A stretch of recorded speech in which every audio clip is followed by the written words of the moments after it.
శ్రీమాత్రే నమః. ఈ మధ్యన చాలామంది నాకు కొన్ని వీడియోలు పంపించి, గురుగారు మీరు ఈ కోమట్ల గురించి మీరు గట్టిగా చెప్పాలి, తగులుకోవాలన్నారు.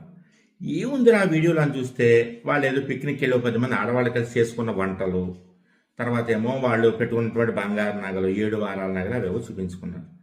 యథార్థానికి ఒక విషయం చెప్తున్నాను వినండి. కోమట్ల మీద నాకు మంచి గౌరవం ఉంది. ఎందుకంటే కోమట్లు అంటే నమ్మకానికి ప్రతిరూపం. మా ఊళ్ళో మా చిన్నప్పటి నుంచి కూడా మా వంశ పారంపర్య కిరాణా కొట్టు ఉండేది. మా దగ్గర రూపాయి ఉన్నా లేకపోయినా ముందైతే సామాన్లు పట్టుకుపండి, తర్వాత ఇద్దరు కానీ అనేవారు. మా వంశ పారంపర్య కొట్టు అయ్యన్న గారి కిరాణా కొట్టు. వాళ్ళ అబ్బాయి గంగరాజు గారు, వాళ్ళ అబ్బాయి సత్యనారాయణ, వాళ్ళ అబ్బాయి వచ్చేటప్పటికేమో గంగాధరు, వాళ్ళ అబ్బాయి కార్తీకు. తర్వాత మా నాన్నగారి స్నేహితులు కోమట్లు ఎవరయ్యా అంటే నాగపండు, రాంపండు, మల్లిపండు, తర్వాత ఏమో కాంతారావు గారు, బ్యాంక్ రాంబాబు, నరసింహమూర్తి, కోట్లోళ్ళు, కోట్ల ముత్యంగారి గారు, వీళ్ళు ఒక రేషన్